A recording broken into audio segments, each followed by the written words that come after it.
कर्मवीर भारत की विशेष रिपोर्ट किसानों ने बनाई नवंबर तक की योजना। प्रदेश भर में यात्राएं, संभागों में सम्मेलनों के बाद राजभवन पर डेरा डाला जाएगा। संयुक्त किसान मोर्चे का समन्वय गठित। भोपाल मध्य प्रदेश के किसानों ने किसानों और ग्रामीण आबादी के जीवन को तकलीफदेह बनाने वाली नीतियों के खिलाफ एक तीखा और साझा संघर्ष शुरू करने की घोषणा की है। इस संघर्ष के मुद्दों और उसकी योजना पर आज भोपाल में हुई एक बैठक में विस्तार से चर्चा की गई और नवंबर तक का कार्यक्रम बनाया गया। मध्य प्रदेश में संचालित किसान संगठनों का संयुक्त किसान मोर्चे की राज्य स्तरीय बैठक थी, जिसमें 14 किसान संगठन के प्रतिनिधियों ने भाग लिया। जो दिल्ली में किसान आंदोलन चलने के बाद समाप्त करते टाइम केंद्र सरकार ने जो किसान संगठनों से वादा किया था, उससे केंद्र सरकार मुकरी और वर्तमान में मध्य प्रदेश सरकार और केंद्र सरकार पूंजीपतियों की पक्षधर और किसान विरोधी सरकार है। इन पूंजीपतियों के पक्ष में कानून बनाकर किसान विरोधी कार्य कर रही है। जैसे भूमि अधिग्रहण कानून 2013 में सीधा प्रावधान है कि अधिकृत भूमि का 4 गुना रेट बाजार रेट से मिलना चाहिए, लेकिन कहीं पर भी भूमि अधिग्रहण कानून का पालन नहीं हो रहा है। यहाँ के भूमि अधिग्रहण कानून की धारा 38 के अंतर्गत पाई का भुगतान करने के बाद जमीन को लेना चाहिए, लेकिन बिगड़ भुगतान किए भी Ramganj to Bhopal railway line में किसानों की जमीन अधिग्रहण की गई है। इसी तरह मध्य प्रदेश में किसानों को 2018 से गेहूं का बोनस, सोयाबीन का भवंतर और 2020 में जो खरीफ फसल नष्ट हुई थी, उसकी सिर्फ 23% राशि किसानों को दी गई थी। अब तक किसानों को बाकी की राशि नहीं मिली है। यही हाल 2020-21 में जो खरीफ फसल किसानों को नहीं मिली है। 22-23 में जो ओला पाला से फसल बर्बाद हुई थी, उसकी राहत राशि भी किसानों को नहीं मिली है। 21-22 का जो खरीफ का बीमा मिला है, उसके हालात ये है कि 1 एकड़ जमीन का 2% बीमा राशि किसान से ली जाती है। वो 1 एकड़ में 2700 रुपये के करीब 270 रुपये प्रीमियम किसान को देना पड़ता है। बाकी के 98% राज्य और केंद्र सरकार मिलाती है, वो राशि हो जाती है 2700 के करीब। लेकिन किसान को जो बीमा अभी पिछले महीने डाला है, मात्र 1100 कहीं 800 रुपये पर एकड़ के हिसाब से डाला है। तो हमारा मानना है कि प्रधानमंत्री फसल बीमा एक बहुत बड़ी जनता के पैसों पर डकैती है।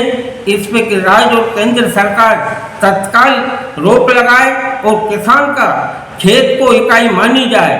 अभी अगर किसान की फसल बर्बाद होती है तो ये पंचायत में अगर पूरी में नुकसान हुआ तो बीमा क्लेम देंगे, नहीं तो नहीं। जबकि हमारा मानना है कि किसान के खेत को खसरा नंबर से जोड़कर नुकसान की भरपाई करना चाहिए। साथ में सरकार लगातार कृषि उपयोग में आने वाले सामान की कीमत बढ़ा रही है। सरकार का वादा था कि 2022 में किसान की आमदनी दोगुनी करेंगे, लेकिन किसानों की आमदनी तो कम हुई है, लेकिन जो कृषि में लगने वाली लागत का सामान था, कीट उर्वरक दवाइयाँ, वो 8 से 10 गुना बढ़ी है। तो ये सरकार किसान विरोधी है, लोगों को धर्म के जाल में फंसाकर पूंजीपतियों को, देश की पूंजी को लुटवा रही है। यही हाल प्रधानमंत्री फसल बीमा में है। अगर समय रहते हुए मध्य प्रदेश सरकार और केंद्र सरकार ने किसानों की बात नहीं सुनी, तो आज हमने तय करा है कि मध्य प्रदेश के हर संभाग में हम किसान सम्मेलन करेंगे। 22 सितंबर को पूरे मध्य प्रदेश का किसानों का संयुक्त किसान मोर्चे का एक राज्य स्तरीय बड़ा सम्मेलन होगा और अक्टूबर के महीने में पूरे प्रदेश में यात्राएं निकालने के बाद, किसान जन जागृति यात्रा के बाद राजभवन पर एक महापड़ाव 3 रोज के लिए डाला जाएगा। दिल्ली में जो डेरा डालो आंदोलन की शुरुआत हुई थी, वो पूरी दिल्ली और उत्तर प्रदेश पंजाब की बाटरों को सील कर रखी थी। उस टाइम से ये सरकार आंदोलन की लड़ाई चालू है, क्योंकि जब दिल्ली आंदोलन के लिए संयुक्त मोर्चे ने आह्वान करा था 26, 27, 28 नवंबर 2020 का कि दिल्ली कूच करो, तो हमारा खुद का जत्था धौलपुर और आगरा की बॉर्डर पर यूपी की पुलिस ने रोका था। दूसरा जत्था हरियाणा और पंजाब के बॉर्डर पर था।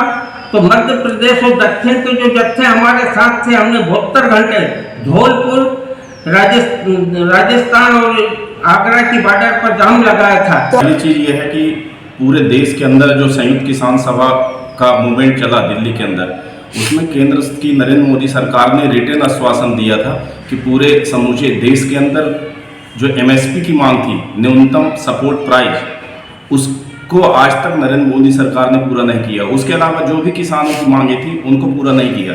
इसलिए पुनः पूरे देश के अंदर संयुक्त किसान मोर्चा के 500 से ज़्यादा संगठन राज्य स्तर पर अपनी मीटिंग करके, सम्मेलन आयोजित करके राज्यव्यापी आंदोलन की रूपरेखा बना रहे हैं, जिससे सरकार पर दबाव बन सके, इस देश के अंदर न्यूनतम समर्थन मूल्य की गारंटी हो सके, साथ ही साथ किसानों को जो फसल की बीमा नहीं मिल रही है और कॉरपोरेट को लूट का शिकार हो गई है फसल बीमा। इस देश के आम किसान का कोई बीमा नहीं हो रहा है। मात्र 2 से 5% जो केसीसी के ऋण ले रहे हैं उन्हीं को बीमा दिया जा रहा है। तो उसका फायदा सिर्फ 3 से 5% किसानों को मिल रहा है, जबकि एक्चुअल में होना ये चाहिए कि देश के 95% किसानों को बीमा का लाभ मिले। तो आज की मीटिंग में हम लोगों ने ये तय किया है कि सरकार की ये रिस्पॉन्सिबिलिटी है कि अगर कोई प्राकृतिक आपदा आती है और किसानों की फसल नष्ट होती है तो उसका 100% नुकसान सरकार दे, केंद्र सरकार दे और प्रदेश सरकार दे।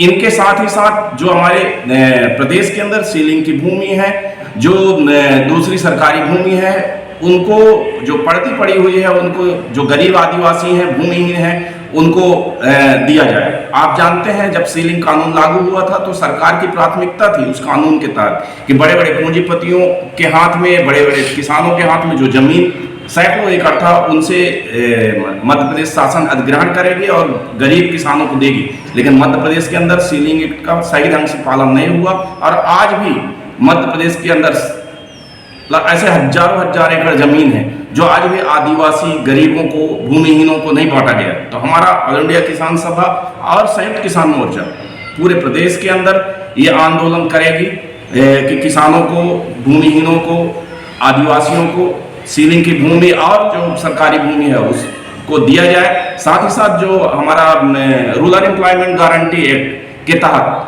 जो काम मशीनों के थ्रू हो रहा है मध्य प्रदेश के अंदर, जबकि रूरल एम्प्लॉयमेंट गारंटी एक्ट के तहत जो है काम मजदूरों के माध्यम से होना चाहिए और मजदूरों को उसके माध्यम से मजदूरी भुगतान होना चाहिए, लेकिन इसमें बड़े पैमाने पर धांधली हो रही है। केंद्र सरकार इसमें बजट भी कम कर दिया है, साथ ही जो है इसकी मजदूरी दर विगत 10 वर्षों से नहीं बढ़ी है। इसलिए हम मांग करते हैं कि इसकी मजदूरी दर भी बढ़ाई जाए।